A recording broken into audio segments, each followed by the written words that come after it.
Guys, welcome back to my YouTube channel. So ಇವತ್ತಿನ new recipe ಏನು ಅಂದರೆ ಮಸಾಲ ಪಾಪಡ್. ಹೋಟ್ಲ್ಗೆಲ್ಲ ಹೋದಾಗ ನೀವು ನೋಡಿರ್ತೀರಲ್ವ, ಸ್ಟಾರ್ಟರ್ಸ್ ಥರ ಮಸಾಲ ಪಾಪಡ್ನ ಆರ್ಡರ್ ಮಾಡ್ತೀವಿ, ತಿಂತೀವಿ. ನಾರ್ತ್ ಸೈಡ್ ಸ್ವಲ್ಪ ಇದು ಜಾಸ್ತಿ. ಸೊ ಆ ಮಸಾಲ ಪಾಪಡ್ ಫುಲ್ ಫಿನಿಶಿಂಗ್ ಮಾಡೋ ಬದಲು ಪಾಪಡ್ ಹೇಗೆ ಮಾಡೋದು ಅಂತ ನೋಡೋಣ. ಸೊ ಅದಕ್ಕೆ ಬೇಕಾಗಿರೋ ಇಂಗ್ರೀಡಿಯೆಂಟ್ಸ್ ಏನೇನಿದೆ ಸ್ಟಾರ್ಟ್ ಮಾಡೋಣ ಪ್ರಾಸೆಸ್ನ. ಸೊ ಫಸ್ಟ್ ನಮಗೆ 4 kg ಮೈದಾ ಹಿಟ್ಟನ್ನ ಹಾಕೋತಾ ಇದ್ದೀವಿ. ಇದರಲ್ಲಿ 15ರಿಂದ 20 ನಾವು ಪಾಪಡ್ನ ರೆಡಿ ಮಾಡ್ಬೋದು. 1/4 kg ಅಷ್ಟು ಮೈದಾ ಹಿಟ್ಟನ್ನ ಹಾಕೊಂಡ್ವಿ. ನಾವು ಮೈದಾ ಹಿಟ್ಟು ಹಾಕೊಂಡ ತಕ್ಷಣ ಸ್ವಲ್ಪ ಓಂಕಾಳು ತೊಗೊಂಡಿದ್ದೀವಿ, ಅಜ್ವೈನ್ ಅಂತಾರೆ. ಇದನ್ನು ಜಾಸ್ತಿ ಹಾಕಿದಷ್ಟು ಟೇಸ್ಟ್ ಚೆನ್ನಾಗಿರುತ್ತೆ.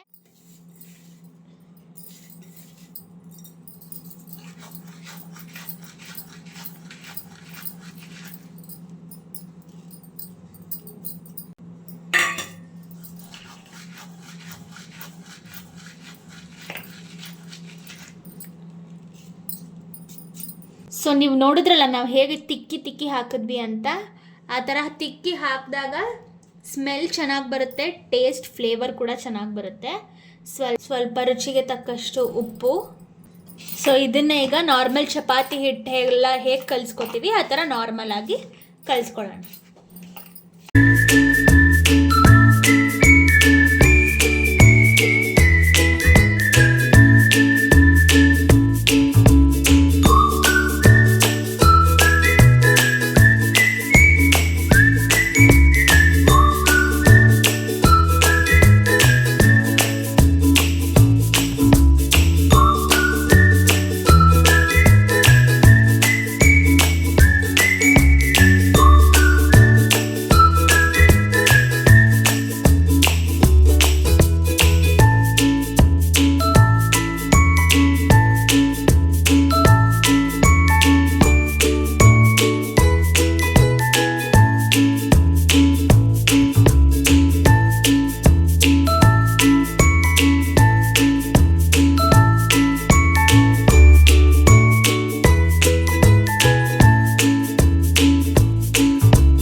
ಈಗ ನಮ್ಮದು ಹಿಟ್ಟು ರೆಡಿಯಾಗಿದೆ. ಇದೊಂದು 2 ಅವರ್ ನೆನೆಗೆ ಬಿಡಬೇಕು.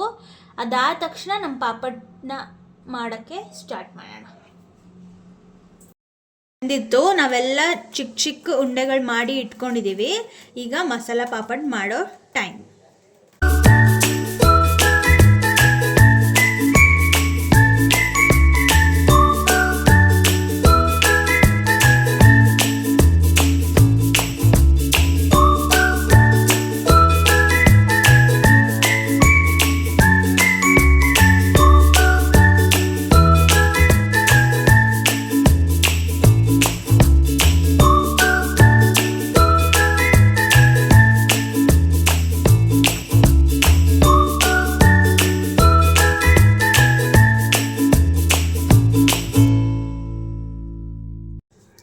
ಸೊ ಈ ಥರ ತೆಳ್ಳಗೆ ಲಟ್ಟಿಸ್ಕೊಂಡು ಇಟ್ಕೊಳ್ಳಿ. ಇದನ್ನು ಎಣ್ಣೆಯಲ್ಲಿ ಕರಿಯೋದು. ನಮ್ಮ ಎಣ್ಣೆ ಚೆನ್ನಾಗಿ ಕಾದಿದೆ.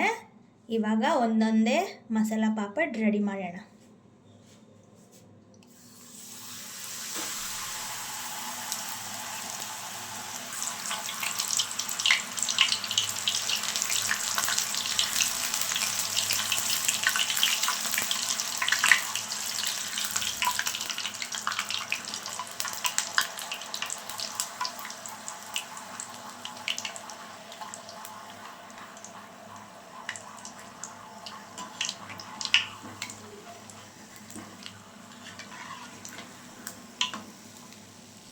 ನಮ್ಮ ಮಸಾಲ ಪಾಪಡ್ ಈಗ ರೆಡಿ ಆಗಿದೆ.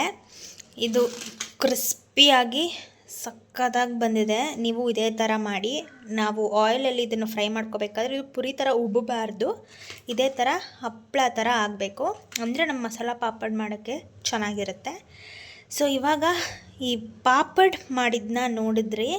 ಈಗ ಮಸಾಲ ಪಾಪಡ್ ಏನಾಗುತ್ತೆ ಅನ್ನೋದನ್ನು ನನ್ನ ಶಾರ್ಟ್ಸ್ ವಿಡಿಯೋದಲ್ಲಿ ನೋಡಿ. ನಾನು ಹೇಗೆ ಅದನ್ನು ಡ್ರೆಸ್ಸಿಂಗ್ ಮಾಡಿ ಹೇಗೆ ಪಾಪಡ್ ಇರೋದನ್ನು ಮಸಾಲ ಪಾಪಡ್ ಮಾಡ್ತೀನಿ ಅಂತ ನಿಮಗೆ ಗೊತ್ತಾಗುತ್ತೆ. ಸೊ ಐ ಹೋಪ್ ನಿಮಗೆ ಈ ರೆಸಿಪಿ ಇಷ್ಟ ಆಗಿದೆ. ನಾನು ಅಪ್ಲೋಡ್ ಮಾಡ್ತಿರೋ ಎಲ್ಲ ರೆಸಿಪೀಸ್ ನಿಮ್ಗೆ ಇಷ್ಟ ಆಗಿದೆ ಅಂತ ನಾನು ಅಂದ್ಕೊತೀನಿ. Thank you so much for watching. Next ಯಾವ ರೆಸಿಪಿ ಬೇಕು ಅಂತ ಕಾಮೆಂಟ್ ಮಾಡಿ, ನಾವು ಟ್ರೈ ಮಾಡಿ ನಿಮ್ಮ ಮುಂದೆ ಬರ್ತೀವಿ. Thank you. ಬಾಯ್.